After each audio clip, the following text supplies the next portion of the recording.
শ্রীমদ্ ভগবদ্ গীতা ষোড়শ অধ্যায় দৈবাসুর সম্পদ বিভাগ যোগ শ্লোক 15 ও 16। শ্লোক 15।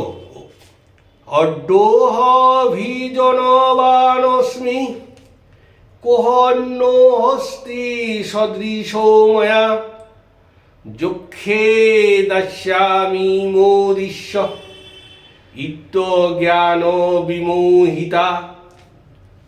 শ্লোক 16। অনেক চিত্ত বিভ্রান্তা মোহজাল সমাবৃত প্রসক্তা কাম ভোগেষু পতন্তি নরকে অশুচু।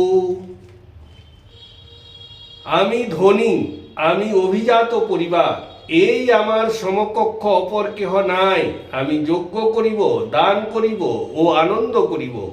এইরূপ অজ্ঞান বিমোহিতা, নানা চিন্তাতে বিভ্রান্ত চিত্ত, মোহজালে আচ্ছাদিত ও কামভোগে অত্যন্ত আসক্ত হইয়া ইহারা ঘৃণিত নরকে পতিত হয়।